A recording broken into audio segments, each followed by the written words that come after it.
Hello students, कैसे हो आप लोग? कैसा चल रहा है? रे ऑप्टिक्स का एंडिंग ख़त्म ही हो रहा है। लास्ट टॉपिक पर चल रहे हैं, ऑप्टिकल इंस्ट्रूमेंट्स यानी माइक्रोस्कोप और टेलीस्कोप। और ये करते ही हमारा रे ऑप्टिक्स बहुत इंपॉर्टेंट, बहुत इंटरेस्टिंग और डेली रूटीन का चैप्टर कंप्लीट होने वाला है। ठीक है, लेकिन हम डायरेक्टली माइक्रोस्कोप टेलीस्कोप पर नहीं जाएंगे, यानी ऑप्टिकल इंस्ट्रूमेंट्स पर नहीं जाएंगे। हम कुछ बातें नेचुरल ऑप्टिकल इंस्ट्रूमेंट की करेंगे, जो कि हमने लास्ट टू लास्ट लेक्चर में पढ़ी थी। आप लोग को याद है, हमने पहले पढ़ चुके हैं हम लोग आई, हमारी आँख के बारे में पहले हम बात कर चुके हैं। ठीक है, ह्यूमन आई जो होती है वो नेचुरल ऑप्टिकल इंस्ट्रूमेंट है जो हम सबके पास है। उसमें क्या होता है? Convex lens. और हमने सारी बातें की हैं कि हमारी आँखों का जो विजन होता है वो कहाँ से कहाँ तक होता है, हम मिनिमम कौन सी ऑब्जेक्ट को देख सकते हैं और मैक्सिमम कितने डिस्टेंस के ऑब्जेक्ट को देख सकते हैं। क्योंकि अगर तुम मुझे वो बातें रिवाइज करवाओगे तभी आपको यूज़ ऑफ ऑप्टिकल इंस्ट्रूमेंट पता लगेगा कि हमें आखिर अपना टॉपिक स्टार्ट क्यों करना है। तो सबसे पहली चीज़ मुझे ये बताओ कि अगर एक ऑब्जेक्ट इन्फिनिटी पर है, मैं रिपीट कर रही हूँ, हम बिल्कुल सीधा सीधा सामने देख रहे हैं, और अगर एक ऑब्जेक्ट इन्फिनिटी पर है तो इन्फिनिटी के ऑब्जेक्ट का इमेज बनता है फोकल लेंथ पर, यानी रेटिना पर। आई लेंस और रेटिना के बीच की डिस्टेंस फोकल लेंथ ही है ना, तो इन्फिनिटी के ऑब्जेक्ट का इमेज फोकल लेंथ पर बनता है, यानी कि फोकल लेंथ मतलब रेटिना पर हमें क्लियरली दिखता है। बहुत दूर सीधा सीधा सीधा चलते जाओ। ऐसा मैंने बताया था, अमेरिका मत पहुंच जाना क्योंकि अमेरिका नीचे है। आप सीधा जितना दूर चाहो देख सकते हो। पहाड़ पर कोई ऑब्जेक्ट है, हमें दिख सकता है, छोटा बड़ा नहीं बात कर रही हूँ, पर दिखता है।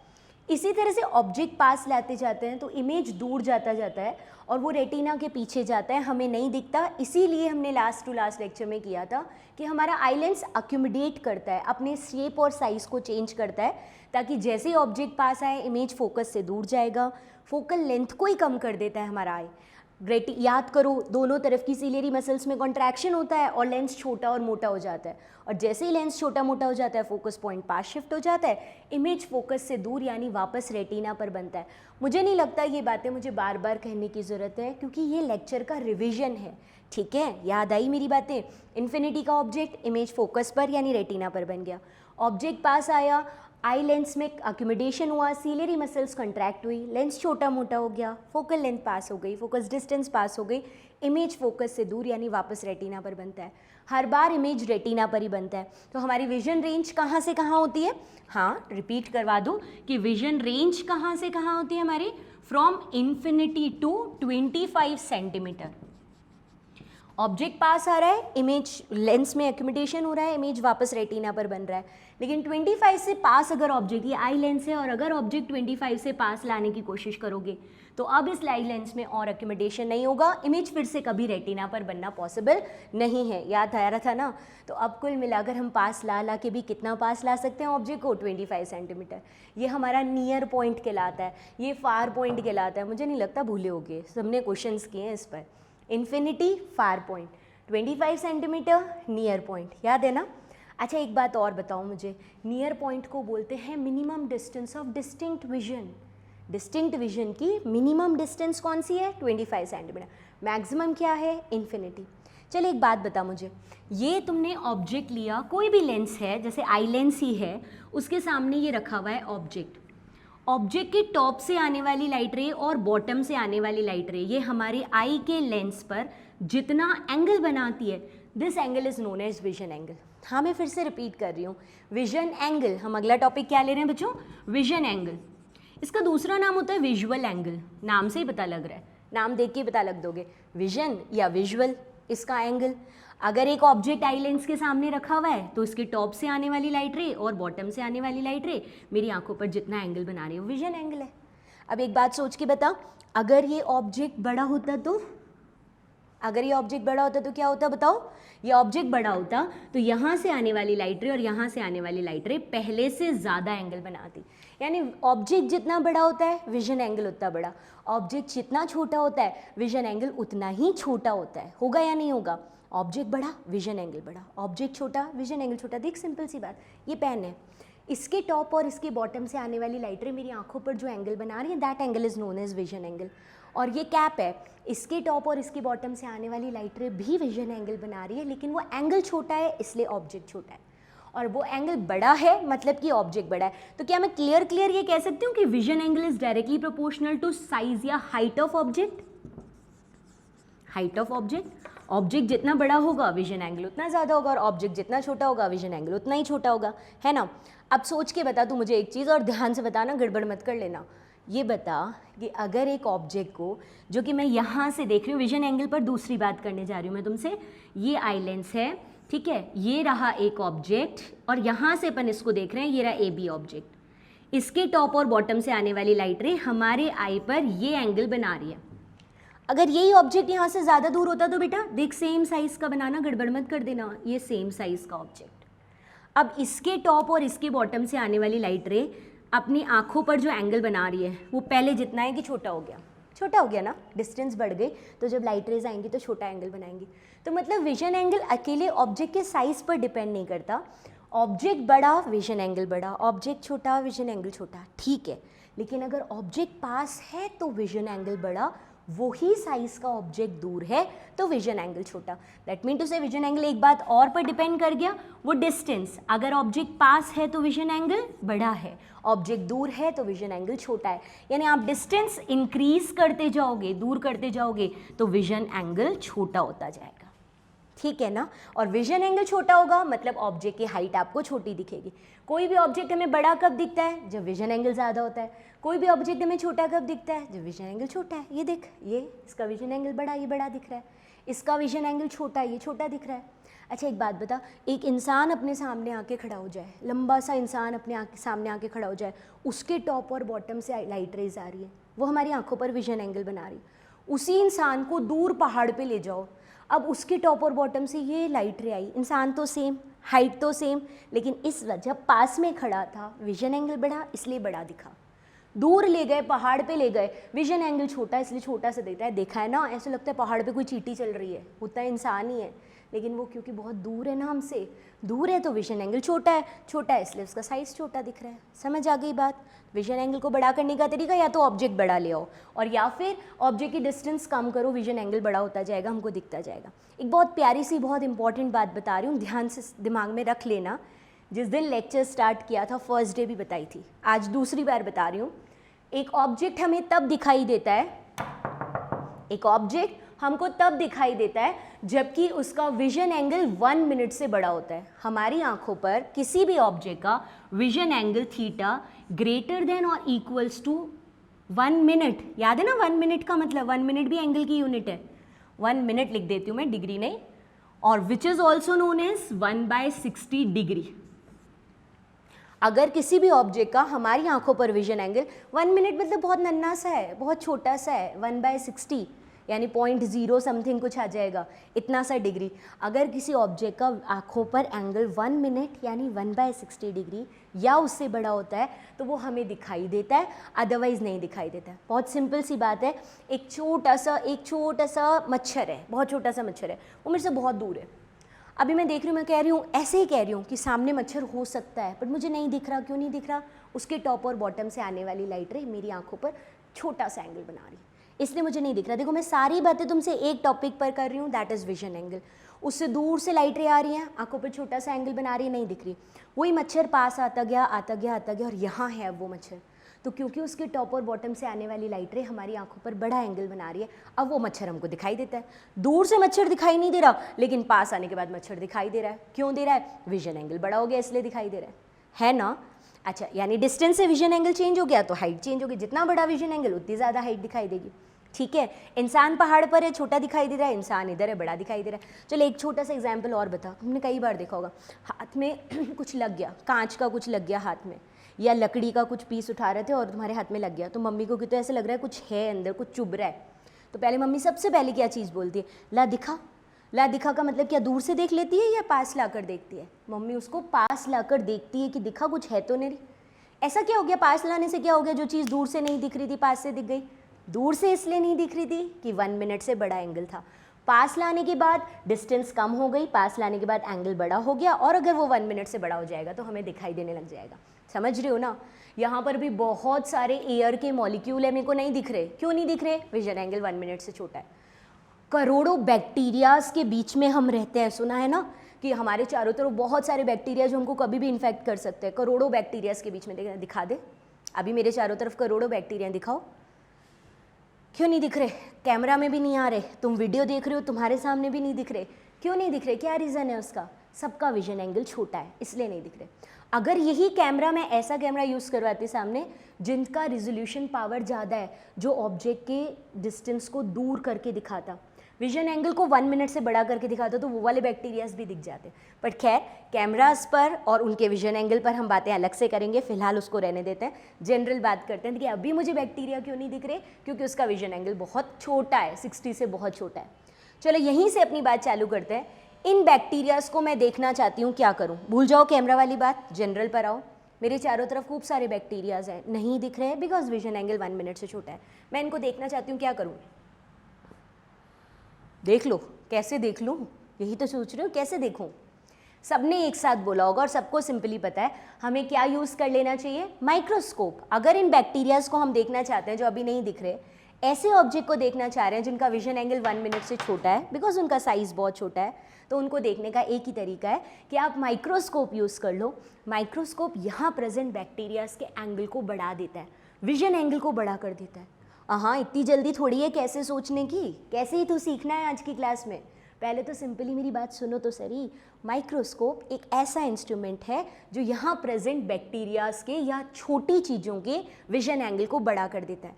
किससे बड़ा कर देता है? 60 मिनट 1/60 डिग्री या 1 मिनट से बड़ा कर देता है, और उसके बाद हमें ऑब्जेक्ट दिखाई देने लगता है।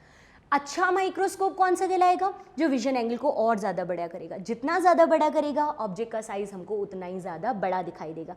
तो बेसिकली माइक्रोस्कोप का काम एक सिंगल टर्म पर काम करना है, और वो सिंगल टर्म है विजन एंगल या विजुअल एंगल, उसको बड़ा करना। समझ गए?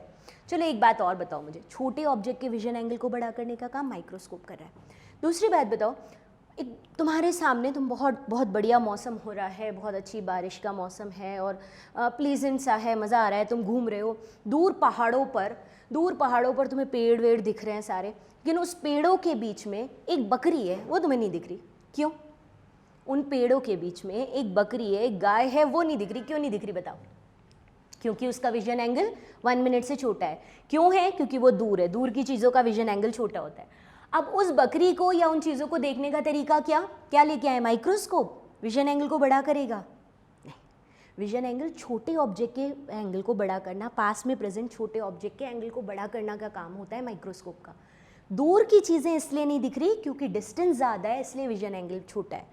ठीक है, तो उनको देखने का एक तरीका होता है जिसको बोलते हैं, जिस इंस्ट्रूमेंट को बोलते हैं टेलीस्कोप।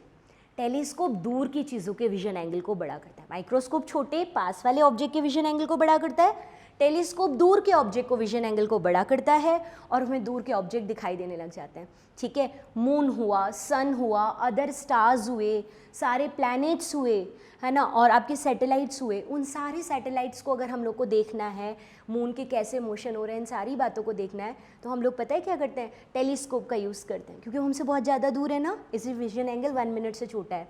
तो हम क्या करते हैं? टेलीस्कोप के यूज़ से उनके विजुअल एंगल को बड़ा कर देते हैं। तुम्हें पता है मून पर बहुत सारे पहाड़ हैं, है ना, मून पर अलग अलग से तरह के स्ट्रक्चर हैं, लेकिन जब अपन देखते हैं रात को चंदा मामा को, तो हमको तो बिल्कुल एक सिंपल सा गोल चमकता हुआ चंदा मामा दिखता है। उसके अंदर के सारे स्ट्रक्चर्स को देखना है तो हम लोग को यूज़ करना चाहिए टेलीस्कोप, क्योंकि दो चीज़ों के बीच के विजन एंगल 1 मिनट से छोटे हैं मून के, उसको बड़ा करने के लिए टेलीस्कोप यूज़ करते हैं।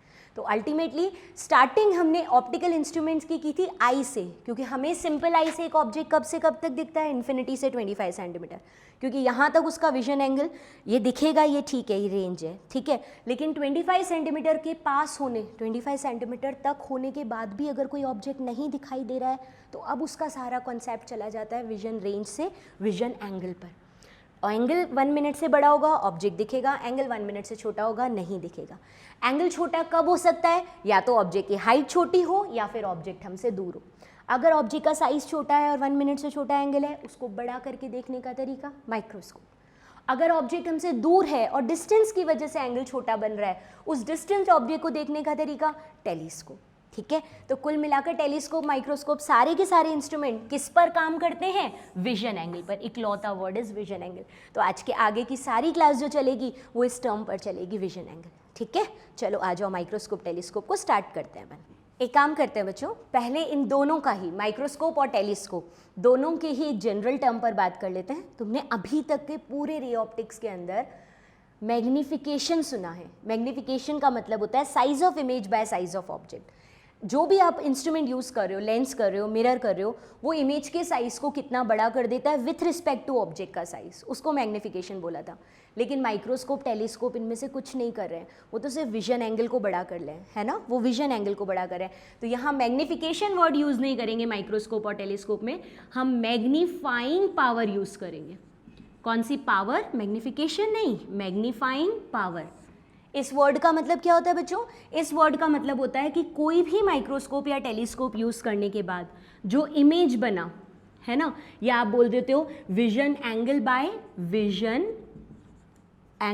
बाय माइक्रोस्कोप और टेलीस्कोप, माइक्रोस्कोप और टेलीस्कोप, इनके आने के बाद जो इमेज बन रहा है उसकी वजह से विजन एंगल कितना हुआ, इसको हम लोग बीटा नाम दे देते हैं।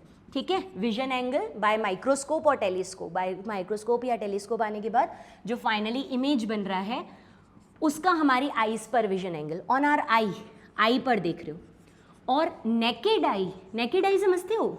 नेकेड आई वर्ड का मतलब होता है कोई ऑप्टिकल इंस्ट्रूमेंट नहीं है, सिर्फ हमारी आँख, सिर्फ हमारी आँख, कोई माइक्रोस्कोप नहीं, कोई टेलीस्कोप नहीं। तो bye naked eye vision angle जो होता है उसको हम लोग एल्फा नाम दे देते हैं, विजन एंगल एल्फा नाम दे देते हैं। मतलब सीधी सी बात है, देख, अगर सिंपली आंख से देख रहा है तो विजन एंगल अगर एल्फा है और माइक्रोस्कोप या टेलीस्कोप लाने के बाद विजन एंगल अगर बढ़ के बीटा हो गया तो उस इंस्ट्रूमेंट की मैग्नीफाइंग पावर का मतलब उसने कितना बड़ा कर दिया, किसको? इमेज को। उसने कितना बड़ा कर दिया विजन एंगल को, बीटा। और बिना माइक्रोस्कोप या टेलीस्कोप के नेकेड आई से जो एंगल बन रहा था vision angle, that is alpha. यानी सिंपली इंस्ट्रूमेंट लाने के बाद विजन एंगल और बिना इंस्ट्रूमेंट के विजन एंगल के रेशियो को हम मैग्नीफाइंग पावर बोलते हैं। यानी हमने माइक्रोस्कोप, टेलीस्कोप पढ़ने से पहले एक टर्म और देख ली, मैग्नीफाइंग पावर। मैग्निफिकेशन नहीं, मैग्निफिकेशन हुआ करता था size of image bye size of object. Magnifying power होता है इमेज, माइक्रोस्कोप या टेलीस्कोप के बाद जो इमेज बन रही है उसका विजन एंगल अपॉन ऑब्जेक्ट का सिंपल नेकेड आई से विजन एंगल। ठीक है, इसी टर्म पर, क्योंकि माइक्रोस्कोप, टेलीस्कोप दोनों विजन एंगल को ही तो बड़ा करते हैं, नेकेड आई के कंपैरेटिवली इसको बड़ा कर देते हैं, तो मैग्नीफाइंग पावर बढ़ जाएगी, 1 से ज़्यादा आएगी। और जितनी ज़्यादा मैग्नीफाइंग पावर आई मतलब उसने विजन एंगल को उतना बड़ा किया, यानी ऑब्जेक्ट को उतना बड़ा करके दिखाया। तो ये तो ज़्यादा अच्छा है ना हमारे लिए। तो जिस इंस्ट्रूमेंट का मैग्नीफाइंग पावर ज़्यादा वो इंस्ट्रूमेंट अच्छा, जिस इंस्ट्रूमेंट का मैग्नीफाइंग पावर ज़्यादा वो इंस्ट्रूमेंट अच्छा है, और जिस इंस्ट्रूमेंट का मैग्नीफाइंग पावर कम है वो इंस्ट्रूमेंट इतना कोई खास नहीं है। ठीक है, वो टेलीस्कोप, माइक्रोस्कोप अच्छे जिसकी मैग्नीफाइंग पावर ज़्यादा। ठीक है, तो अभी तक की टर्म्स यानी विजन एंगल है ना, हमारे डिस्टिंक्ट विजन की जो रेंज होती है इन्फिनिटी से 25 सेंटीमीटर, और तीसरा पॉइंट मैग्नीफाइंग पावर। ये सब क्लियर हो तो हम एक एक टॉपिक को उठा लेते हैं। माइक्रोस्कोप से स्टार्ट करते हैं, फिर टेलीस्कोप की तरफ चलेंगे। ठीक है, आ जाओ। What is the use of microscope? क्या करता है माइक्रोस्कोप? माइक्रोस्कोप करता ये है कि वो विजन एंगल को बड़ा करता है। किसका? पास में प्रेजेंट छोटे ऑब्जेक्ट के विजन एंगल को बड़ा करना है। ठीक है, तो आप बोल सकते हो स्मॉल एंड नियर, जो पास में प्रेजेंट है और छोटा है, इनके विजन एंगल को इंक्रीज करने का काम माइक्रोस्कोप का है। छोटा होना चाहिए, पास में होना चाहिए। तो बोले मैम अगर छोटा नहीं हुआ, ये पेन है, इसके विजन एंगल को बड़ा नहीं कर सकता माइक्रोस्कोप? कर सकता है बेटा, करेगा, लेकिन हाँ ऑब्जेक्ट पास में प्रेजेंट होने चाहिए, दूर वालों को नहीं कर सकता। ठीक है, ये इसको और बड़ा करके दिखाएगा। अच्छा, माइक्रोस्कोप कितने टाइप्स के होते हैं? माइक्रोस्कोप, एक जनरल वाला माइक्रोस्कोप अपन लेना, उसको बोलते हैं सिंपल माइक्रोस्कोप। कौन सा माइक्रोस्कोप? Simple microscope. क्या करता है पता है सिंपल माइक्रोस्कोप? कुछ नहीं, जब नाम ही दे रहे हो वही से पहचानो, सिंपल। सिंपल मतलब ईजीली। अच्छा चलो एक बात बताओ, माइक्रोस्कोप में हम ऑप्टिकल इंस्ट्रूमेंट में लेंस यूज़ करेंगे, जैसे आंखों में लेंस होता है, तो जरा सोच के बता कि तू कौन सा लेंस माइक्रोस्कोप में यूज़ करेगा? माइक्रोस्कोप में कौन सा लेंस यूज़ करेगा? Concave, convex? जो तू बोलेगा वो मैं यूज़ कर लूँगी, जल्दी से बता दो। हाँ, कॉनकेव नहीं कर सकते, सही बोल रहे हो, कॉनकेव कभी नहीं कर सकते क्योंकि वो इमेजेस छोटे बनाता है। कॉनकेव हमेशा इमेजेस छोटे बनाता है, याद कर। कॉनकेव में वर्चुअल इमेज बनते हैं, फोकस और ऑप्टिकल सेंटर के बीच में बनते हैं, छोटे बनते हैं, तो उधर को तो यूज़ ही नहीं करना। तो सिंपल माइक्रोस्कोप का मतलब आप एकमात्र इकलौता कॉन्वेक्स लेंस यूज़ कर रहे हो, क्योंकि कॉन्वेक्स लेंस इमेजेस बड़े बना सकता है, विजुअल एंगल को बड़ा कर सकता है। तो सिंपल माइक्रोस्कोप होते हैं जिसमें हम सिर्फ अकेला एक कॉन्वेक्स लेंस यूज़ करते हैं सिंपली। दूसरा नाम बताओ सिंपल माइक्रोस्कोप का, सबने सुना है, सबने देखा भी है, जल्दी से बताओ। आता है किसी को? सिर्फ अकेला कॉन्वेक्स लेंस जो ऑब्जेक्ट के साइज़ को बड़ा करने में यूज़ करते हैं। देखो मैं इशारा भी कर रही हूँ, इस इशारे से ही समझ जाना। मैग्नीफाइंग ग्लास, सिंपल माइक्रोस्कोप का दूसरा नाम क्या है? Magnifying glass. मैग्नीफाइंग ग्लास होता है ना वो जो आपके पास में ये गोल्ड वाले होते हैं, उनके हाथ में जो होता है, गोल्ड सिल्वर वाले जो दुकान वाले होते हैं ना, उनके हाथ में जो होता है वो यूं करके देखते हैं, छोटी छोटी चीज़ को, बारीक चीज़ को बड़ा बड़ा करके देखते हैं। वो सिंपल एक कॉन्वेक्स लेंस होता है जो इमेज के साइज़ को बड़ा करता है, उसके विजन एंगल को बड़ा करता है और हमें इमेज बड़ा दिखाई देता है। वो हुआ सिंपल माइक्रोस्कोप। एक और माइक्रोस्कोप होता है बच्चों जिसका नाम है कंपाउंड माइक्रोस्कोप। कंपाउंड माइक्रोस्कोप, क्या पता लग रहा है बेटा नाम से? सिंपल में एक लेंस था, अगर मेरे को इमेज और बड़ा करना है तो इमेज बड़े से भी बड़ा करना है, ज़्यादा बड़ा करना है तो एक लेंस की जगह 2, 3, 4 लेंस यूज़ करो, which is known as compound microscope. लेकिन लेंस हमेशा कौन सा यूज़ करना है? Convex, concave, always convex lens. Simple microscope हो, कंपाउंड माइक्रोस्कोप हो, इमेज बड़ा करने का काम सिर्फ कॉन्वेक्स लेंस करता है, इसलिए ऑलवेज ऑलवेज कॉन्वेक्स लेंस। एक से ज़्यादा यूज़ करोगी तो कंपाउंड माइक्रोस्कोप, एक करोगी तो सिंपल माइक्रोस्कोप। डन। चलें यहाँ से आगे, एक एक को स्टार्ट करें। स्टार्ट करने जा रहे हैं माइक्रोस्कोप जो छोटे ऑब्जेक्ट के विजन एंगल को बढ़ाएगा। उसमें भी कौन सा वाला? सिंपल माइक्रोस्कोप, जिसमें एक ही लेंस यूज़ होगा। वहाँ से अपन बात स्टार्ट करते हैं। और एक बात और बता देना मुझे साफ साफ, वो ये कि करेंगे क्या ये सारे instrument, microscope, telescope, simple, compound, ये सब विजन एंगल को बड़ा करेंगे, यानी मैग्नीफाइंग पावर क्रिएट करेंगे। तो हम जो भी स्टार्ट करेंगे उसमें इसी मैग्नीफाइंग पावर टर्म को ही ध्यान से देखेंगे, ठीक है? चलो, सिंपल माइक्रोस्कोप क्या होगा? इसमें एक इकलौता कॉन्वेक्स लेंस। पहले तो ऑब्जेक्ट ऐसे ही रखते हैं बिना इंस्ट्रूमेंट के, फिर देखते हैं क्या काम होगा। हमने बिना इंस्ट्रूमेंट के एक ऑब्जेक्ट को लाके रखा, ये रहा वो ऑब्जेक्ट ए बी, ठीक है? इसके टॉप और इसके बॉटम से आने वाली लाइट रे हमारी आंखों पर जो एंगल बना रही है, ये टॉप और बॉटम से, ये रहा टॉप और ये रहा बॉटम, इससे आने वाली हमारी आंखों पर जो एंगल बना रही है which is known as alpha. अगर ये ऑब्जेक्ट दूर होता तो एल्फा कम होता, अगर ये ऑब्जेक्ट पास होता तो एल्फा ज़्यादा होता। जितना ऑब्जेक्ट पास, एल्फा उतना ज़्यादा। लेकिन हम इस ऑब्जेक्ट को बहुत ज़्यादा पास नहीं ला सकते। लास्ट लिमिट बताओ जहाँ तक हम पास ला सकते हैं। डिस्टिंक्ट विजन की रेंज हमारी minimum distance that is 25 centimetre. हम 25 सेंटीमीटर को डी नाम दे देते हैं। इस डी से हम पास नहीं ला सकते ऑब्जेक्ट, इस डी डिस्टेंस से पास ऑब्जेक्ट को नहीं ला सकते हमारी आंखों के सामने। क्यों नहीं ला सकते बेटा? रीज़न बता दे फटाफट ताकि आगे बढ़े। हाँ, 25 से पास लाएंगे तो आई के अंदर जो लेंस है वो जेली जैसा है, उसका अक्यूमुलेशन नहीं होगा, वो और छोटा और मोटा नहीं हो सकता। अरे मटेरियल है ना, इससे ज़्यादा तो पतला, मोटा और छोटा कैसे होगा? दब जाएगा, लेंस ही नहीं बचेगा। तो जहाँ तक लेंस में अक्यूमुलेशन हो सकता है ऑब्जेक्ट को उतना पास ला सकते हैं। छोटा ऑब्जेक्ट है, माइक्रोस्कोप यूज़ कर रहे हो तो जितना कोशिश करो कि बिना इंस्ट्रूमेंट के ही पास ला के उसको विजन एंगल को बड़ा देख सको। तो बोले पास ला के हम 25 सेंटीमीटर तक देख सकते हैं। डी मतलब 25 सेंटीमीटर आइडियली। वैसे 30 से 20 के बीच में कुछ भी होता है। न्यूमेरिकल के लिए आपको 30 से 20 के बीच में जो दे वो वैल्यू रख देना, नहीं दे तो 25 सेंटीमीटर से कैलकुलेशन करना, ये आइडियल होता है, ठीक है? तो हमने ऑब्जेक्ट को ऐसे रखा कि हमारी आंखों पर 25 सेंटीमीटर की डिस्टेंस पर लाने पर जो नेकेड आई से एंगल बन रहा है दैट इज़ एल्फा। अब ये हुआ नेकेड आई से। इंस्ट्रूमेंट क्या करेगा? इस एंगल को बड़ा करेगा। तो चला जा, यही करते हैं अपन। अपन ने एक इंस्ट्रूमेंट ले लिया, ये रहा आपका फिर से ऑब्जेक्ट ए और बी। इसको रखा हमने इस प्रिंसिपल एक्सिस पर, लेंस के सामने। Microscope is a single convex lens, इस कॉन्वेक्स लेंस के सामने रखा। चल बता, इस लेंस के इस तरफ मेरी आंख है और मैं चाहती हूँ इस ऑब्जेक्ट को बड़ा करके देखना। सेटिंग बता कैसे रखूँ?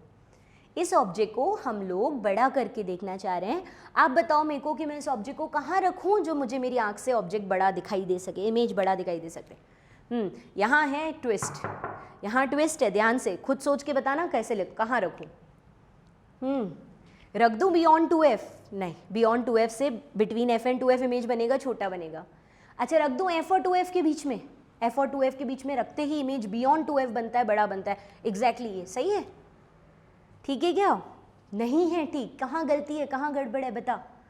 अगर हम इमेज ऑब्जेक्ट को रखते हैं बियॉन्ड 2f तो इमेज छोटा था, ऑब्जेक्ट को रखते हैं बिटवीन f एंड 2f तो इमेज बनेगा बियॉन्ड 2f, बड़ा बनेगा लेकिन सेकेंड साइड में बनेगा, इधर जाकर बनेगा। इधर वाले बड़े इमेज का तू क्या कर लेगा बता? इस तरफ सेकेंड साइड में जब बड़ा इमेज बनेगा, तेरी आंख के पीछे जाकर वो इमेज बनेगा, तो आंख के पीछे वाले इमेज को तो हम देख ही नहीं सकते ना, भले ही बड़ा है दिखेगा नहीं। ये गलती कर मत देना कि हम ऑब्जेक्ट को रखें बिटवीन एफ एंड 2f और इमेज बने बियॉन्ड 2f, हमारी आंख से पीछे हम नहीं देख पाएंगे, गलत हो जाएगा। तो जब भी हमें देखना है सिंपल माइक्रोस्कोप से तो हम ऑब्जेक्ट को ऐसे सेट करते हैं कि इमेज बड़ा भी बने और मुझे दिखे भी। पता है ऐसी कौन सी सिचुएशन है, इमेज बड़ा भी बने और दिखे भी, आंख के सामने की तरफ ही बने और बड़ा बने। कॉन्वेक्स लेंस में एकमात्र ऐसी सिचुएशन होती है, that is object is between F and C. सही बोल रहे हो।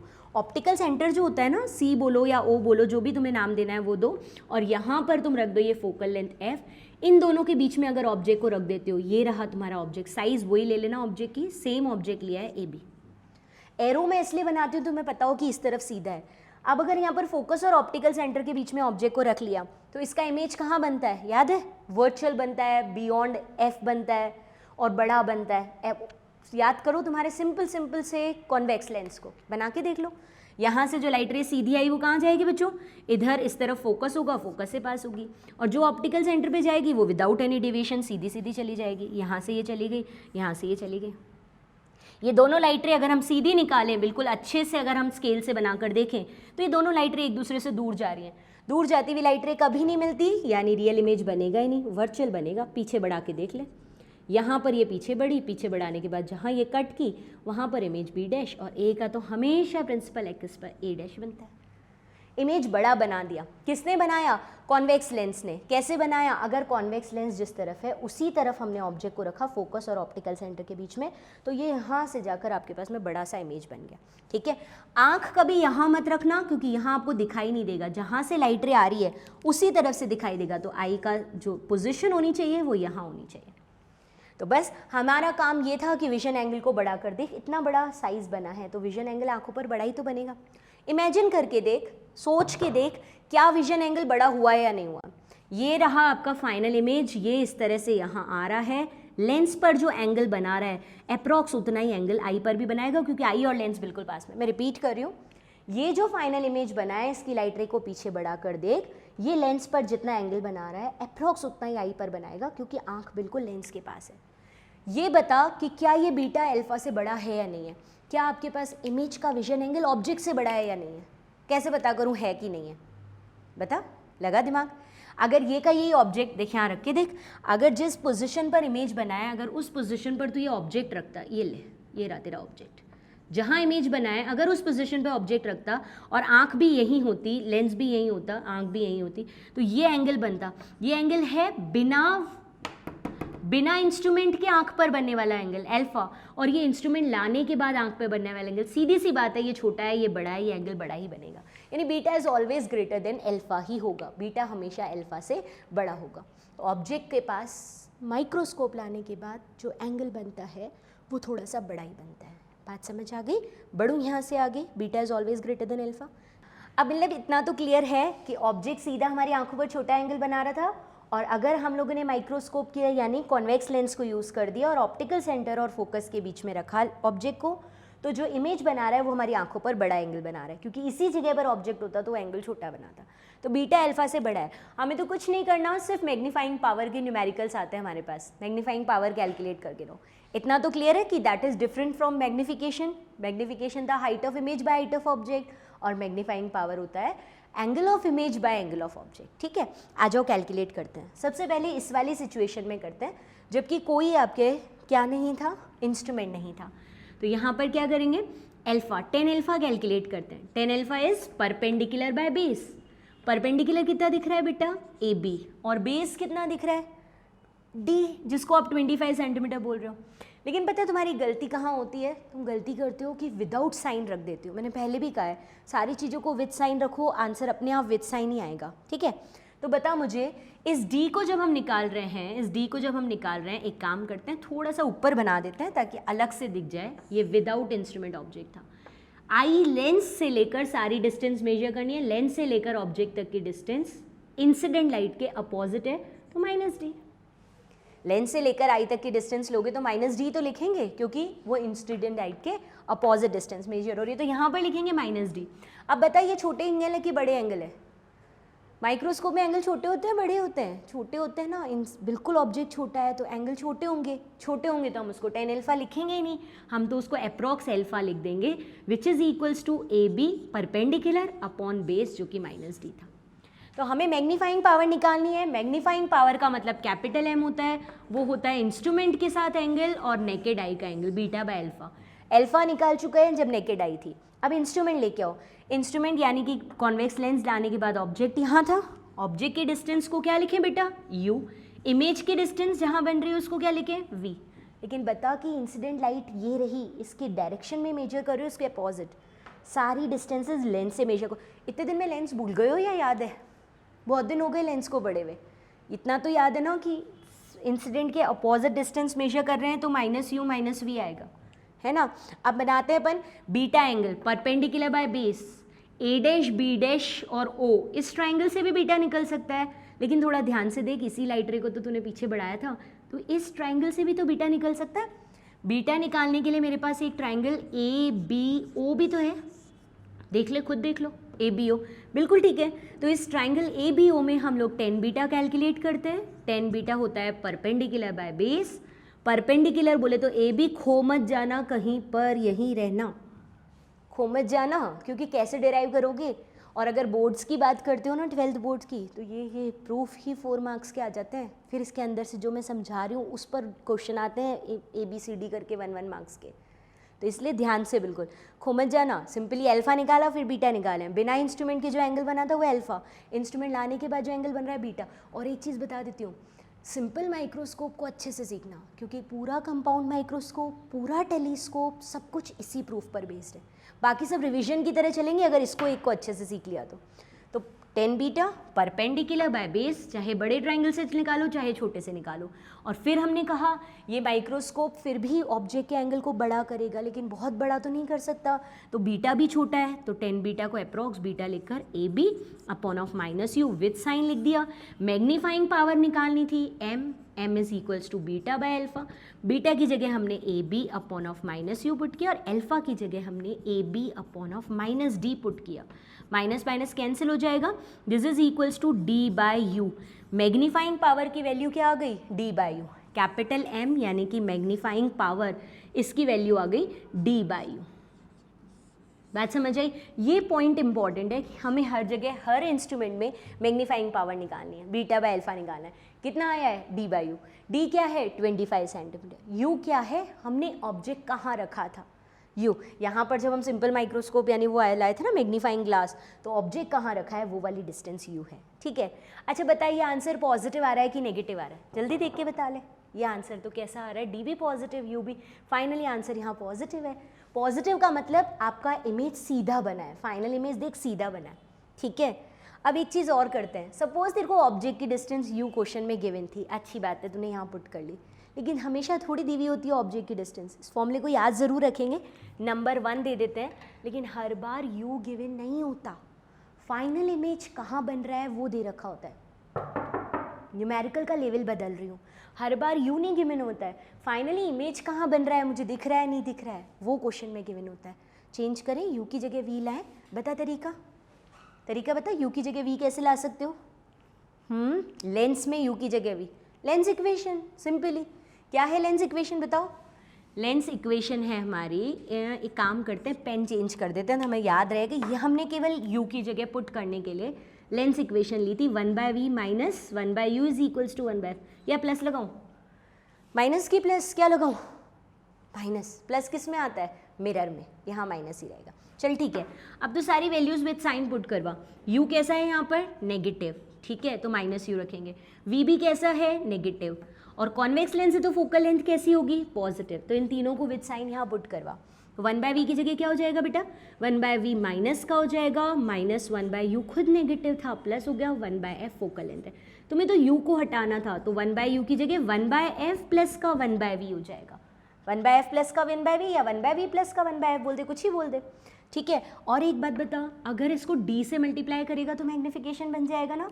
तो अपन एक काम करते हैं, इस पूरे को d से मल्टीप्लाई कर देते हैं। d by u is equals to d 1/f plus का 1/v, दिस बिकम्स मैग्नीफिकेशन, यानी ही मैग्नीफिकेशन का दूसरा फॉर्मूला हो गया d 1/f प्लस का 1/v। दो फॉर्मूले होते हैं मैग्नीफिकेशन के, एक तो d/u और दूसरा 1/u की जगह तूने क्या पुट कर दिया 1/f प्लस का 1/v। बता समझ आ रहा है कि नहीं आ रहा है? आ रहा है ना? तो ये दोनों फॉर्मूलेज हैं। अब एक काम करते हैं, हमें क्वेश्चन में फाइनल इमेज कहाँ बना ये दे रखा होता है, तो सेकेंड फॉर्मूले को थोड़ा सा और यूज़ करते हैं। v अगर इमेज दे रखा है तो यहाँ करवा दूँ, यहाँ थोड़ी सी जगह है, दिख भी जाएगा तुमको। देखो मैग्नीफिकेशन का सेकेंड फॉर्मूला क्या बना, d 1/f प्लस का 1/v, ये बना था ना। अब बताओ मुझे ये जो फाइनल इमेज बना ना a', b', ये कहाँ बने कि मुझे दिखाई दे? सब कुछ माइक्रोस्कोप टेलीस्कोप में सब कुछ तुम्हारा पूरे चैप्टर का पढ़ा हुआ पार्ट आ रहा है। और याद रखना इसका टेस्ट अलग से लूँगी, इसके प्रूफ एक काम बता देती हूँ अभी ही। माइक्रोस्कोप से मैग्नीफाइंग पावर का एक फॉर्मूला निकालना, सेकेंड फॉर्मूला निकालना, उसको इंटरप्रिटेट करना कि इमेज कहाँ से कहाँ तक बने हमें दिखाई दे। ये प्रूफ आज जब तुम ये लेक्चर देख रहे होगे, उसको देखने के बाद 2 बार देख लो अच्छे से, एक बार अपने हाथ से प्रूफ करो, दूसरी बार प्रूफ करो, और 2 बार मुझे ग्रुप में सेंड करोगे पिक। माइक्रोस्कोप सिंपल का, कंपाउंड का, टेलीस्कोप का, सबका 2 बार किया हुआ प्रूफ तो मुझे ग्रुप में सेंड करोगे, ठीक है? हाँ, बोर्ड्स वाले, जिनका बोर्ड्स नहीं है उनको ग्रुप में सेंड करने की ज़रूरत नहीं है, वो सीधा न्यूमेरिकल पर, ऑब्जेक्टिव क्वेश्चन पर चलेंगे, तो उसके फॉर्मूले में सिखा रही हूँ, याद भी करवा दूंगी अभी 2 मिनट बाद। अच्छा बताओ ये फाइनल इमेज कहाँ से कहाँ तक बनेगा कि हमें दिखाई देगा? अगर ये फाइनल इमेज इन्फिनिटी पर बनेगा तो भी दिखेगा, इन्फिनिटी से लेकर 25 सेंटीमीटर तक कहीं भी बनेगा तो दिखेगा। सबसे छोटा कब दिखेगा? जब दूर बनेगा विजन एंगल कम होगा। सबसे बड़ा कब दिखेगा? जब पास बनेगा विजन एंगल बड़ा होगा, ठीक है? तो अगर फाइनल इमेज यानी कि v, अगर फाइनल इमेज v यानी कि d डिस्टेंस पर बनता है, नहीं पहले इन्फिनिटी पर बना देते हैं, सबसे दूर बना देते हैं छोटा वाला, ठीक है? दिख रहा होगा तुम्हारे सबको यहाँ पर।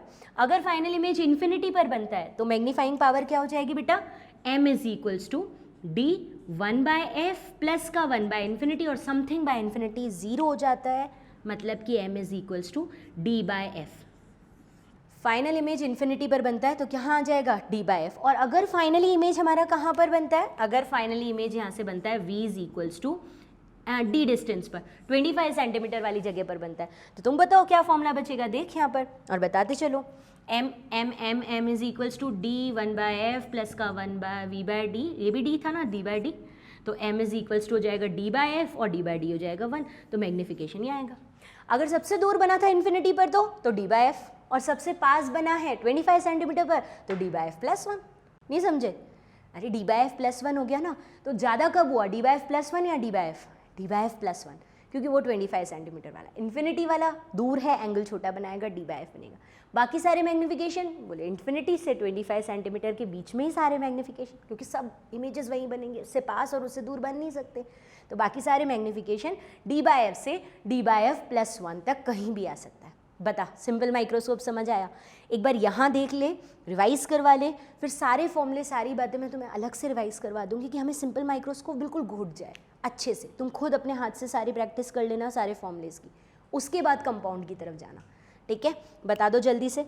सबसे पहले हमने क्या किया? नेकेड आई से देखा 25 सेंटीमीटर पर रखकर, सबसे पास जितना ला सकते हैं ताकि माइक्रोस्कोप का छोटे ऑब्जेक्ट बिना किसी इंस्ट्रूमेंट के जितना देख सकते हैं वो कोशिश की, ठीक है? उससे हमारी आंखों पर जो एंगल बना उसको अल्फा कह दिया, 10 अल्फा निकाला, एंगल छोटा था तो उसको अल्फा कह दिया, परपेंडिकुलर बाय बेस। फिर हमने क्या किया? ये मैं बोर्ड्स वालों के लिए रिवाइज करवा रही हूँ, फॉर्मूले में सीधा कंपटीशन के लिए रिवाइज करवाऊंगी, ठीक है? फिर हमने माइक्रोस्कोप में अगर कॉन्वेक्स लेंस रखा, फोकस और ऑप्टिकल सेंटर के बीच में ऑब्जेक्ट को रखा, इमेज यहाँ जाके बड़ा बन गया। इसके थ्रू हमारी आंखों पर या लेंस पर जो एंगल बन रहा है, लेंस और आंख बिल्कुल पास है, इस पर जो एंगल बन रहा है उसको बीटा का 10 बीटा परपेंडिकुलर बाय बेस कर दिया, इसको अप्रॉक्स बीटा नाम दे दिया, ठीक है? उसके बाद क्या किया? उसके बाद हमने कर दिया मैग्नीफिकेशन, बीटा बाय अल्फा, जो बीटा निकाला था जो अल्फा निकाला था डिवाइड कर दिया। फाइनली यही फॉर्मूला हमारे लिए इंपॉर्टेंट है, d/u। फिर क्या किया? d/u जो आ गया उसको इमेज की डिस्टेंस के टर्म में चेंज करना है, तो लेंस इक्वेशन यूज़ की, विद साइन वैल्यूज़ रखी, तो वही d/u की जगह हमारा 1/f प्लस 1/v आ गया। अब ये दूसरा फॉर्मूला जो हमें काम आने वाला है, इमेज कहाँ से कहाँ तक बनता है तो हमको दिखता है इन्फिनिटी से d डिस्टेंस तक। तो जब इमेज की डिस्टेंस इन्फिनिटी रखी तो मैग्नीफिकेशन, गलत बोल दिया ना, मैं खुद ही कह रही हूँ कि मैग्नीफिकेशन नहीं बोलना, मैग्नीफाइंग पावर d/f आएगी अगर इमेज इन्फिनिटी पर बन रहा है, और अगर इमेज फोकस डिस्टेंस पर बन रहा है तो मैग्नीफाइंग पावर d/f प्लस 1 आएगी। बात समझ आ गई? क्लियर पूरा सिंपल माइक्रोस्कोप? रिविजन करवा दो इसका, फॉर्मूले इसका। हाँ जी, ऑब्जेक्ट को कहाँ रखा तुमने? ऑब्जेक्ट को रखा था सिंपल माइक्रोस्कोप में ऑप्टिकल सेंटर एंड फोकस के बीच में, ठीक है, between optical centre and focus. Magnifying power कैसे निकाली, रिवाइज करवा रही हूँ सिर्फ फॉर्मूलेस, बीटा बाय अल्फा। क्या फॉर्मूला आया इससे, u बाय डी। पॉजिटिव क्यों आया, क्योंकि इमेज सीधा ही बना। ये एक फॉर्मूला था, इसको सेकंड में कन्वर्ट किया तो क्या आ गया था, इसको सेकंड में कन्वर्ट किया तो सॉरी उल्टा लिख दिया, it is d by u, ठीक है। d बाहर निकाल दिया, 1 बाय यू की जगह 1 by F plus 1 by V आ गया। अब कुछ लोग सोच रहे होंगे मैम प्लस क्यों लगाया, ये तो वो है लेंस है, तो मैंने वैल्यूज विद साइन रखी थी, यही आया था। फिर इसको दो पार्ट्स में डिवाइड किया, कहाँ से कहाँ तक, फाइनल इमेज अगर इन्फिनिटी पर बन रहा है तो मैग्नीफाइंग पावर आ जाएगी हमारे पास d बाय एफ, वी की जगह इन्फिनिटी रख दिया। और फाइनल इमेज अगर डिस्टेंस d पर बन रहा है यानी डिस्टिंक्ट विजन 25 सेंटीमीटर वाले पर बन रहा है तो मैग्नीफिकेशन आएगा d by F plus 1। This is maximum magnification. जब इमेज बिल्कुल पास बनता है तो ये मैक्सिमम मैग्नीफिकेशन है, और जब इमेज सबसे दूर बनता है तो ये मिनिमम मैग्नीफिकेशन है।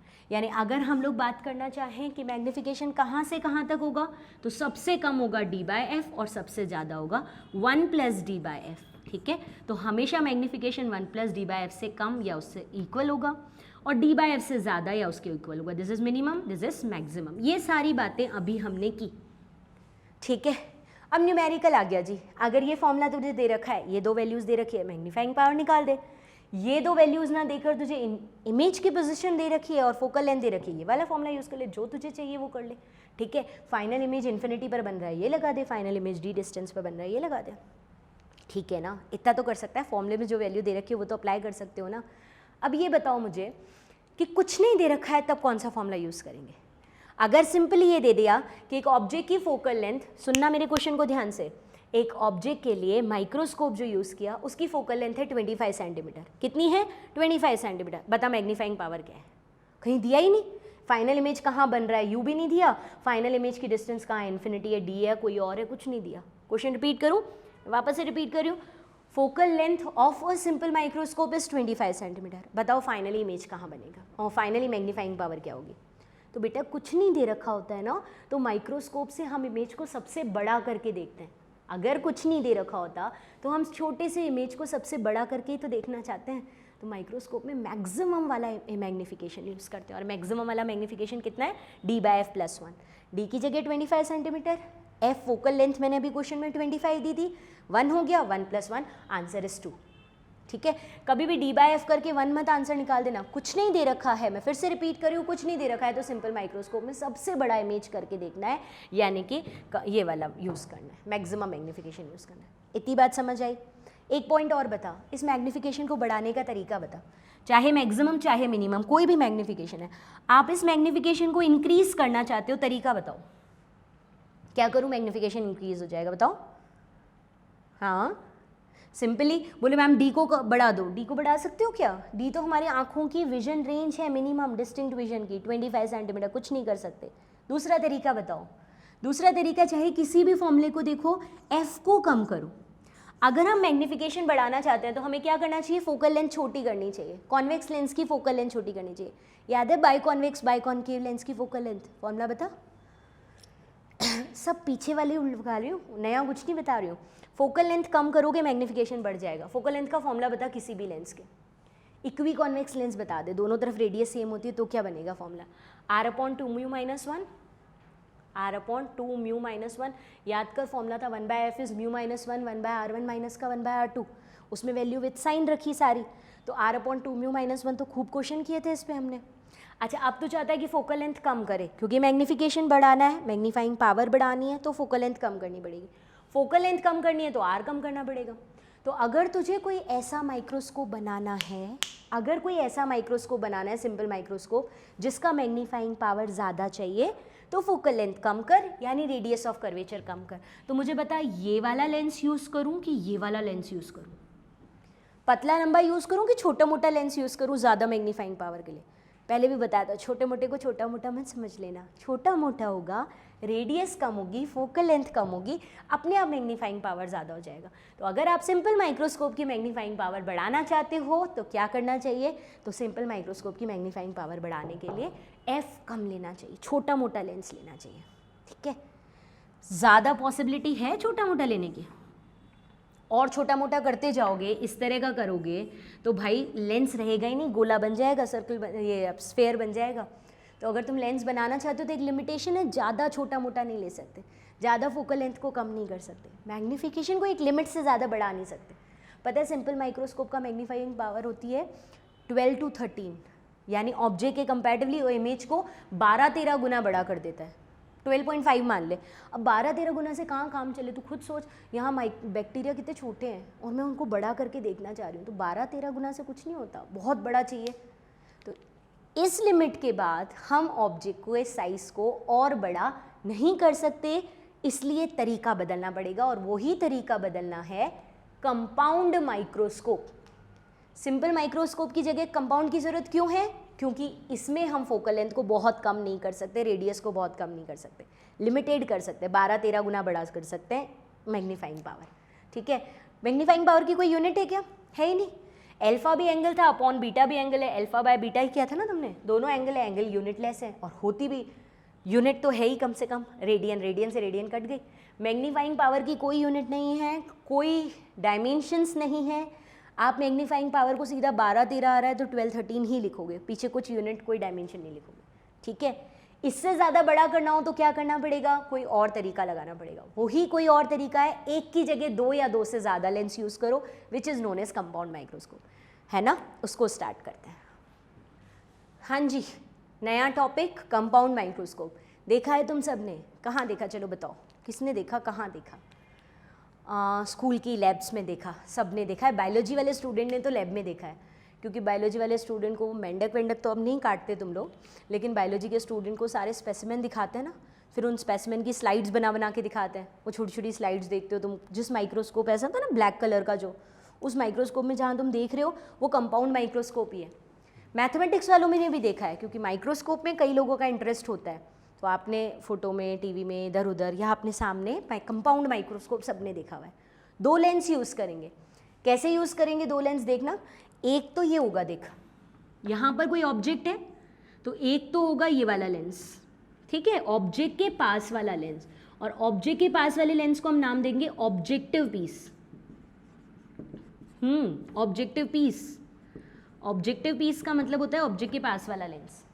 और दूसरा क्या होगा, जो यहाँ एक और लेंस होगा जो कि ऑब्जेक्ट से तो दूर होगा, ऑब्जेक्ट से तो दूर होगा, लेकिन हमारी आंख अब इधर होगी, तो ये आई के पास होगा, इसलिए इस लेंस को बोलते हैं आई पीस। Eye piece. तो 2 लेंस होते हैं, इसको हम शॉर्टली लिख देते हैं ऑब्जेक्टिव पीस ओपी, और एक हम लोग लेंस को यूज कर लेते हैं आई पीस, जिसको लिख देते हैं ईपी। ओपी तुम्हारे ओपी सर नहीं है ना, ऑब्जेक्टिव पीस को लिखा है मैंने, जो ऑब्जेक्ट के पास में है, और यहाँ हमारी आंख होगी तो आंख के पास वाले में आई पीस। अब तो मेरे को एक सबसे पहला कन्फ्यूजन डायग्राम बनाते ही आ गया होगा कि मैम ऐसा क्यों किया है, वो ऑब्जेक्टिव पीस को तो छोटा बना रखा है, आई पीस को बड़ा। तसल्ली तो रख, धीरे धीरे बातें सामने आने लगेंगी। ऑब्जेक्टिव पीस छोटा क्यों है, आई पीस बड़ा क्यों है, टाइम के साथ पता लगेगा। सबसे पहले तो तू मुझे ये बता कि ये रहा एक ऑब्जेक्ट, मैं ऑब्जेक्टिव पीस की तरफ ऑब्जेक्ट को कहाँ रखूँ कि उसका इमेज बड़ा भी बने। मैं नहीं बोल रही मुझे दिखाई दे, मेरी आंखें तो अभी इधर है, उसका इमेज बड़ा भी बने, इस साइड आके भी बने, क्योंकि यहाँ आएगा तभी तो आई पीस उसको और बड़ा करके, आई पीस के लिए ऑब्जेक्ट की तरह बिहेव करेगा और बड़ा करके दिखाई देगा। बता, ऑब्जेक्ट को कहाँ रखूँ ऑब्जेक्टिव पीस के सामने कि इमेज बने, बड़ा बने, और इस तरफ आके बने, उसी साइड नहीं बन जाए। मत बोल देना गलती से भी, जो पिछले वाले केस में यूज़ किया था। कहाँ पर? पिछले वाले केस में यूज़ किया था ऑप्टिकल सेंटर और फोकस के बीच में, वहाँ रखते हैं तो इमेज इसी तरफ जाके बनता है बड़ा, वो नहीं चाहिए मुझे, तो यहाँ चाहिए। हाँ, सही सोच रहे हो, सारा दिमाग बिल्कुल ठीक जा रहा है तुम्हारा। हमें रखना चाहिए कहाँ पर? हमें रखना चाहिए ऑब्जेक्टिव पीस के सामने। ये तो है तुम्हारा ऑब्जेक्टिव पीस का ऑप्टिकल सेंटर, ये हो गई इसकी फोकल लेंथ, और ये हो गया ट्वाइस ऑफ एफ। ओ लिख दूँ ऑब्जेक्टिव पीस का इसलिए, और ऑब्जेक्ट को रख देते बेटा, देख यहाँ पर इसको रखते हैं बिटवीन एफ एंड 2F। फ़ायदा बोल क्या फ़ायदा है? ये तो तुम माइक्रोस्कोप टेलीस्कोप लेकर आ रहे हो, बिना टेलीस्कोप वाला डायग्राम बनाया हुआ है क्या? नहीं बनाया हुआ है, तो पहले वो वाला बना के रख लेना साइड में। ये रहा एक object A B, naked eye से जब इसको देख रहे हैं, बिना ऑब्जेक्ट के, बिना किसी भी इंस्ट्रूमेंट के, कोई माइक्रोस्कोप टेलीस्कोप नहीं है, तो हमारी आँखों पर ये जो एंगल बना रहा है, दिस एंगल इज़ एल्फा। कहाँ तक पास ला सकते हैं इस ऑब्जेक्ट को, डी डिस्टेंस तक। डी कैसा आएगा, नेगेटिव। ये हमने बिना टेलीस्कोप, बिना माइक्रोस्कोप के, टेलीस्कोप तो पढ़ ही नहीं रहे हम लोग, बिना माइक्रोस्कोप से हमारी आंखों पर जो एंगल बन रहा है tan alpha, tan alpha is perpendicular वापस, ये तो पिछले वाले प्रूफ का रिपीट है, इसमें कोई नया नहीं पढ़ रही। डी इसलिए क्योंकि आंख से इंसिडेंट रे के अपोजिट जाके डिस्टेंस मेजर कर रहे हो। tan अल्फा को अप्रॉक्स एंगल को हम लोग क्या लिख देते हैं, alpha, which is A B upon of minus का डी। ये अल्फा पहले निकाल के रख दिया। अब आओ इधर इंस्ट्रूमेंट लाने के बाद ऑब्जेक्ट की तरफ वाले इंस्ट्रूमेंट को क्या बोला, ऑब्जेक्टिव पीस, ठीक है। ऑब्जेक्ट को कहाँ रखा, between F and 2f। Benefit क्या, बेनिफिट ये कि इस तरफ ये रहा इसका FO, इक्वल डिस्टेंस पे बना लेना तुम, ये रहा ट्वाइस ऑफ FO। इमेज जो जाके बनेगा वो बियॉन्ड 2f बनेगा। मैं एक बार इसको हटा देती हूँ, इस लेंस को, पहले इमेज बना देते हैं इसका।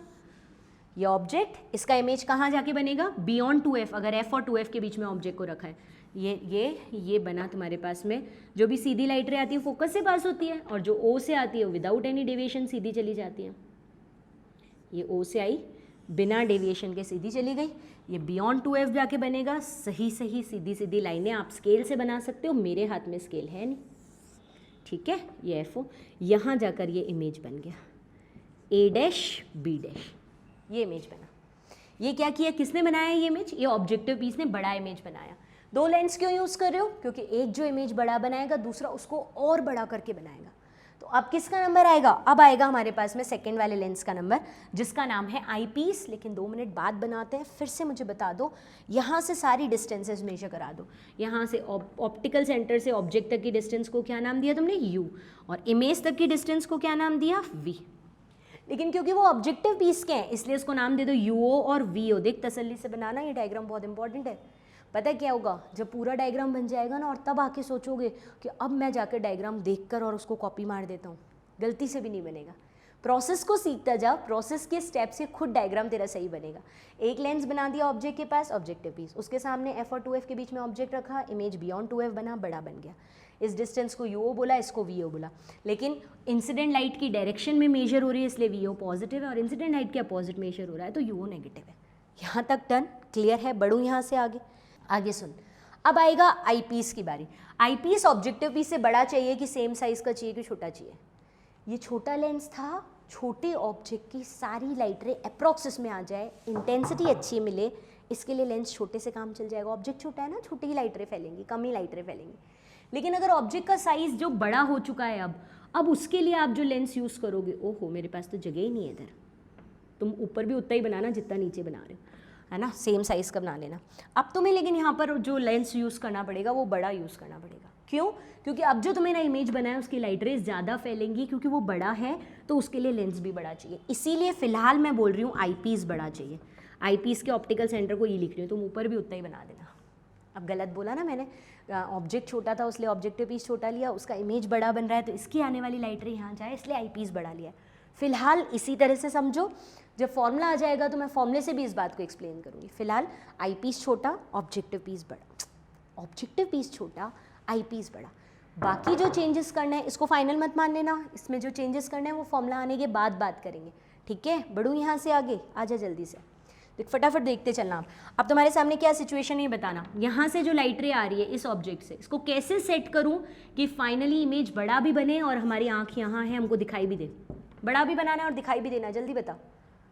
हाँ, इसको सेट करो पिछले वाले केस की तरह, सिंपल माइक्रोस्कोप वाले केस की तरह।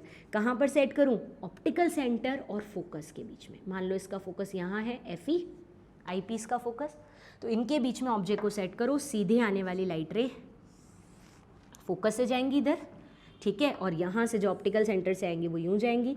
दोनों लाइट रे एक दूसरे से दूर जा रही हैं, पीछे की तरफ बढ़ाओ, जहाँ पर ये बढ़ती हुई मिलती हुई फील हो रही है वहाँ बनेगा final image.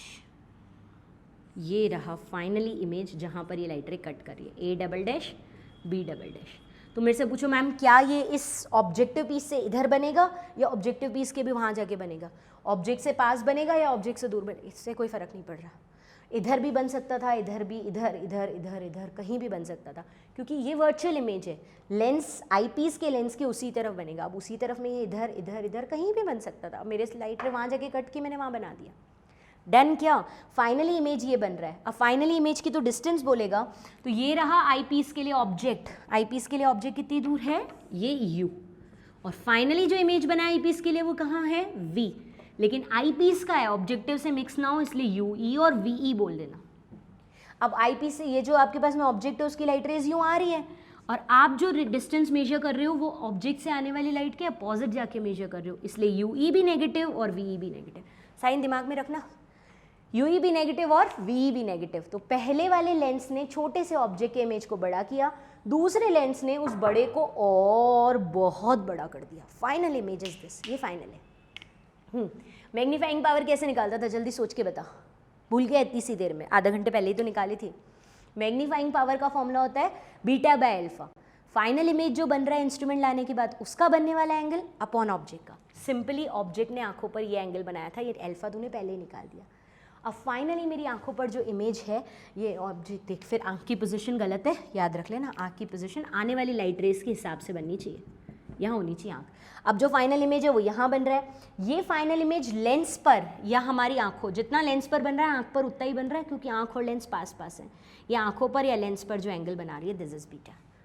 Final image lens पर या हमारी आंखों पर, क्योंकि दोनों बिल्कुल पास पास हैं, ये जो इमेज बना रहा है ये बीटा है, ये बीटा निकाल दो, 10 अल्फा 10 बीटा का डिवाइड कर देना, मैग्नीफाइंग पावर आ जाएगी।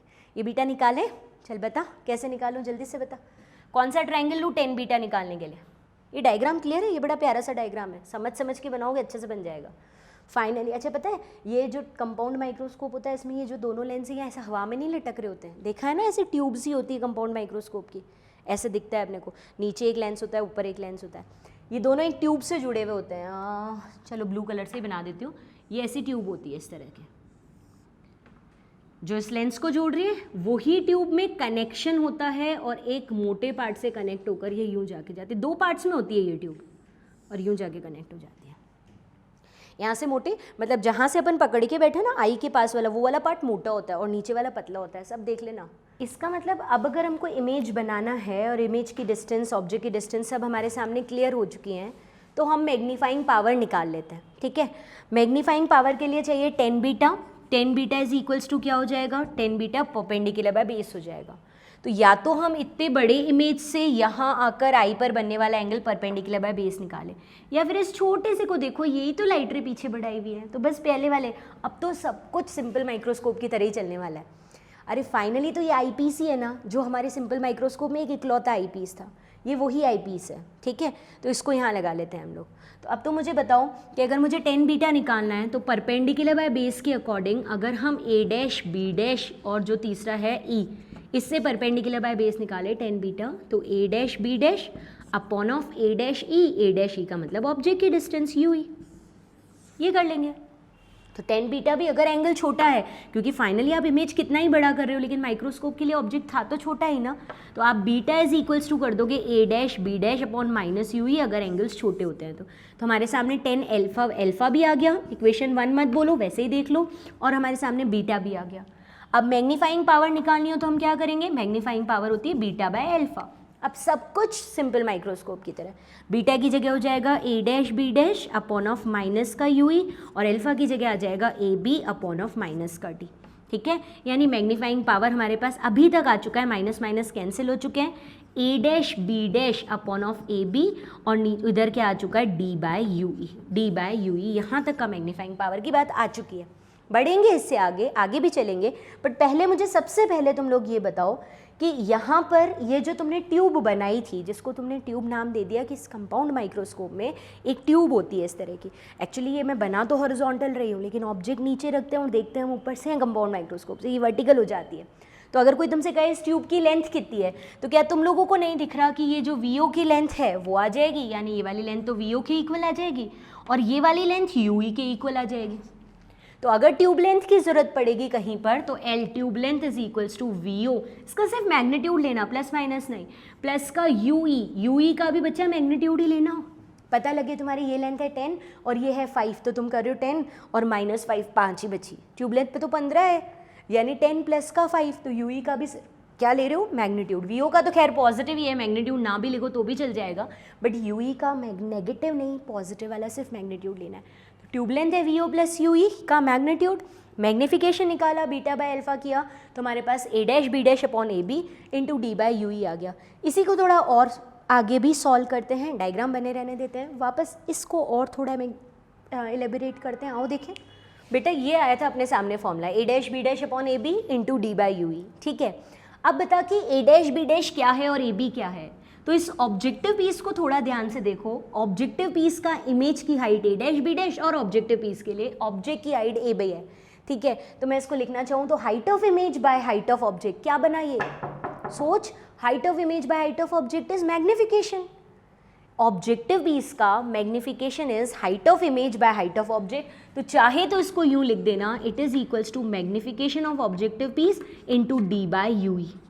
और डी बाई यू ई क्या था, तो बोले मैम डी बाई यू ई तो हमारे पास में क्या था, डी बाई यू ई का मतलब था हमारा magnification power of simple microscope, magnifying power of simple microscope D by you था ना, वो यू ई मतलब आई पीस ही तो है, तो ये वही है इनटू ऑब्जेक्टिव पीस जो आपने लिया है, ऑब्जेक्टिव पीस का मैग्निफिकेशन, ठीक है। इसका मतलब जो आपका सिंपल माइक्रोस्कोप काम कर रहा था इनटू ऑब्जेक्टिव पीस ने और मैग्निफिकेशन कर लिया, तो टोटल जो मैग्नीफाइंग पावर आ गई वो सिंपल से ज़्यादा हो गई।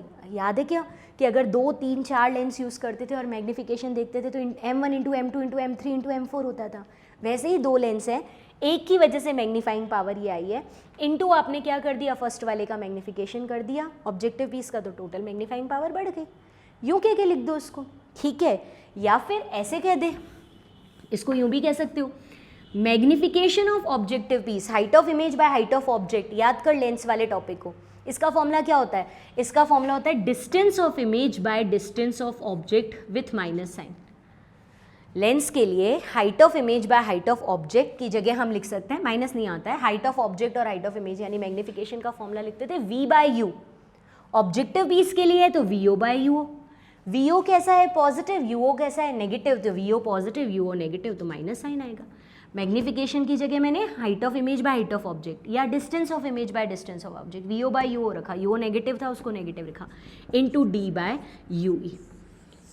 तो ऑब्जेक्टिव पीस का मैग्निफिकेशन इनटू आई पीस की मैग्नीफाइंग पावर, दोनों को मल्टीप्लाई करते हैं तो कंपाउंड माइक्रोस्कोप की मैग्नीफाइंग पावर आती है, जो कि सिंपल माइक्रोस्कोप से इतने टाइम्स ज़्यादा होती है, क्योंकि 2 लेंस यूज़ हो रहे हैं तो कंपैरेटिवली ज़्यादा होगी। डन ना, ये फाइनल फॉर्मूला आता है, इसको इक्वेशन 1 कह के अपने पास रख लेना कि मैग्नीफाइंग पावर का फॉर्मूला ये बन गया, ठीक है।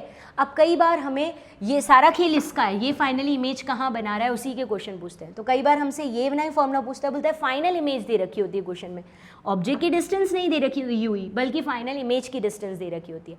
इतना तो समझ आ गया कि ये फॉर्मूला तो सिंपल माइक्रोस्कोप वाला ही है, इनटू कंबाइंड माइक्रोस्कोप बनाना है तो ऑब्जेक्टिव का मैग्निफिकेशन और ले लो, यानी vo by u o, u o negative था तो ये ले लो, ये सिंपल में ये याद ही हो जाता है, ये तो यही तो फॉर्मूला आया है ऊपर।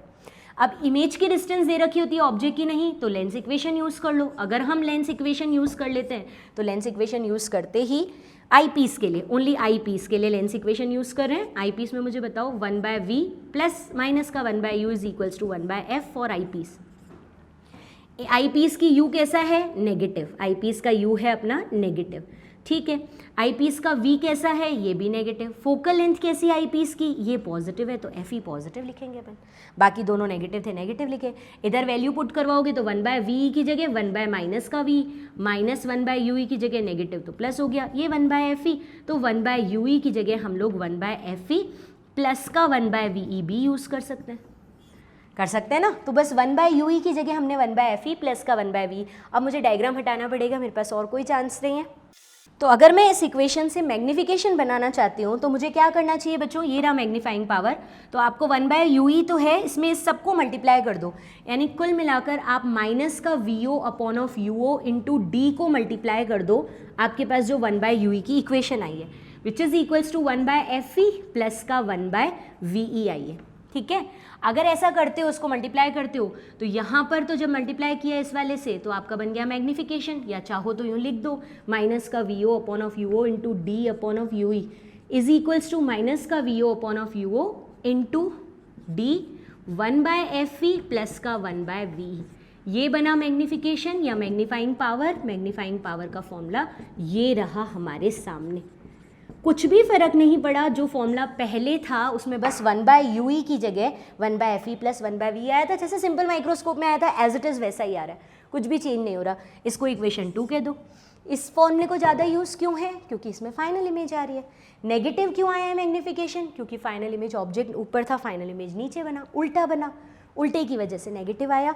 UE की जगह 1/FE + 1/VE आ सकता है। ठीक है, क्वेश्चन बिल्कुल वैसा ही है जैसा सिंपल माइक्रोस्कोप में था, बस क्योंकि उससे पहले ऑब्जेक्टिव पीस यूज़ है तो उसकी मैग्नीफिकेशन और आ गई। अच्छा बताओ, फाइनल इमेज कहाँ से कहाँ बनेगा कि हमको दिखाई देगा? तो फाइनल इमेज सबसे पहला कंडीशन क्या लेंगे? फाइनल इमेज बनेगा इन्फिनिटी पर, और दूसरा केस ले लेंगे फाइनल इमेज बनेगा डी एज इट इज़ जो सिंपल माइक्रोस्कोप में था।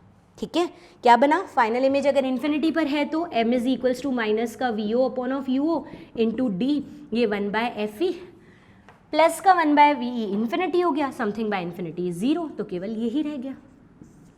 ये मैग्नीफाइंग पावर आएगी जब फाइनल इमेज इन्फिनिटी पर बन रहा है, और अगर फाइनल इमेज डी पर बन रहा है तो मैग्नीफाइंग पावर इज माइनस का VO/UO, ये डी को अंदर जाके मल्टीप्लाई कर दो तो d/FE है ना, डी को अंदर जाके मल्टीप्लाई किया है, प्लस का फाइनल इमेज भी डी पर है तो d/d 1 हो जाएगा, यानी ये रहेगी तुम्हारी फाइनल मैग्नीफिकेशन। ये मैग्नीफिकेशन कब है? जब फाइनल इमेज इन्फिनिटी पर बन रहा है, और ये वाला मैग्नीफिकेशन कब है? जब फाइनल इमेज डी डिस्टेंस पर बन रहा है। कब ज़्यादा मैग्नीफाई होंगे, दूर या पास? जब दूर होंगे तो मैग्नीफाइंग कम, और जब पास होगे तो मैग्नीफिकेशन ज़्यादा, मैग्नीफाइंग पावर ज़्यादा होगी, एंगल बड़ा दिखेगा, इसीलिए तो +1 आ रहा है, उसमें +1 नहीं था। देख, नेगेटिव साइन सिर्फ उल्टे को शो कर रहा है, +1 क्यों आया उसका रीज़न अपने सामने है। तो मेरे हिसाब से तुम्हें कंपाउंड माइक्रोस्कोप अच्छे से क्लियर हो गया। हमने सबसे पहले ऑब्जेक्टिव पीस लिया, उसके सामने ऑब्जेक्ट को F और 2F के बीच में रखा ताकि इमेज बने बियॉन्ड 2F, बियॉन्ड 2F बनेगा तो बड़ा बन जाएगा। ठीक है, फिर दूसरा लेंस लिया आई पीस, 2 लेंस इसलिए कि मैग्नीफिकेशन ज़्यादा हो। आई पीस लिया, आई पीस ने इमेज को और बड़ा करके इधर बना दिया। कहाँ बनाया? सेम साइड पर, ताकि हमारी आँख से दिखाई दे। ठीक है, बिना इंस्ट्रूमेंट के जो हमारी आंखों पर एंगल बन रहा था उसको हमने क्या नाम दिया? बिना इंस्ट्रूमेंट के बन रहा था उसको हमने नाम दे दिया अल्फा। इंस्ट्रूमेंट लाने के बाद जो फाइनल इमेज ने हमारी आंखों पर एंगल बनाया बीटा, बीटा/अल्फा किया, बीटा निकाला, अल्फा निकाला, बीटा/अल्फा किया, ये फॉर्मूला आया। इस फॉर्मूले को हमने UE की जगह VE रखना चाहा तो लेंस इक्वेशन से एलिब्रेट कर दिया। फाइनल इमेज D से इन्फिनिटी के बीच में कहीं भी बन सकता है, उसके लिए मैग्नीफिकेशन निकाला। इन्फिनिटी पर सबसे कम और D पर सबसे ज़्यादा मैग्नीफिकेशन। पूरा रिवाइंड करना, पूरा वापस से सुनना कंपाउंड माइक्रोस्कोप, फिर उसका प्रूफ अच्छे से तो मुझे करके देना। फॉर्मूलेज एक बार रिवाइज करवाओ ताकि उसमें क्या अच्छी बात है, उस पर न्यूमेरिकल कैसा बनता है वो भी हम देख लेते हैं। फिर हम लोग अपने टॉपिक को आज के लिए यहीं पर रोकेंगे। आ जाओ, कंपाउंड माइक्रोस्कोप के फॉर्मूलेज बताओ। कंपाउंड माइक्रोस्कोप में कितने लेंस है? 2। एक तो आपने क्या नाम दिया? ऑब्जेक्टिव लेंस या ऑब्जेक्टिव पीस, और दूसरा आपने क्या नाम दे दिया? आई पीस या आई लेंस। ठीक है, ये 2 लेंस ले लिए। ये वाला कैसा लिया था? छोटा, इसका साइज छोटा था, और इसका साइज कैसा लिया था? बड़ा। ठीक है, फिर एक ट्यूब से ये दोनों कनेक्टेड थे जिसको आपने क्या नाम दे दिया था? Tube length L। Tube length कितनी थी? जो भी यहाँ से जो आपने आई पीस ऑब्जेक्टिव पीस ले रखा है उसका इमेज जो बना था VO डिस्टेंस पे, और वो अगले वाले के लिए ऑब्जेक्ट की तरह बिहेव कर रहा था तो उसकी डिस्टेंस UE, आई पीस के लिए ऑब्जेक्ट UE। तो आपने देखा था VO प्लस का UE का मैग्नीट्यूड। देखो, तुम्हें रिवीजन तो करना पड़ेगा पिछले से, मैं तो केवल फॉर्मूलेज पर आ रही हूँ सीधा। मैग्नीफिकेशन के 2 फॉर्मूलेज निकले तुम्हारे। देख, सिंपल माइक्रोस्कोप से याद करवाऊँ ताकि इजीली याद हो जाए। सिंपल माइक्रोस्कोप में मैग्नीफिकेशन था D/U, यहाँ भी D/U ही है, लेकिन क्योंकि आई पीस की जगह वो लेंस है, फाइनली जो इमेज बना रहा है वो आई पीस बना रहा है, इसलिए UE है बस। उससे पहले एक लेंस और यूज़ कर रखा है तूने, ऑब्जेक्टिव पीस, उसका मैग्नीफिकेशन इमेज की डिस्टेंस बाय ऑब्जेक्ट की डिस्टेंस, वो नेगेटिव थी इसलिए माइनस आया। देख कितना आसानी से याद हो गया। एक फॉर्मूला ये, दूसरे फॉर्मूले में तूने UE हटाया और उसकी जगह FE और VE लेंस इक्वेशन से पुट किया, तो मैग्नीफिकेशन का दूसरा फॉर्मूला आया माइनस का VO/UO, D भी बाहर ले लेते हैं और इसकी जगह 1/UE की जगह 1/VE और 1/FE आ गए थे, 1/FE प्लस का 1/V। ले, दूसरा फॉर्मूला आ गया। ये ज़्यादा यूज़ होता है क्योंकि फाइनली इमेज की पोजीशन दे रखी होती है। फाइनली इमेज कहाँ बनेगी हमको दिखाई दे, तो फिर से 2 केस हैं इसके। कौन कौन से 2 केस हैं? फाइनल इमेज अगर बनता है इन्फिनिटी पर, और फाइनल इमेज अगर बनता है D डिस्टेंस पर, फाइनल इमेज आई पीस बनाएगा, इसलिए उसके लिए लिखा है। हाँ, इसका मैग्नीफिकेशन बता।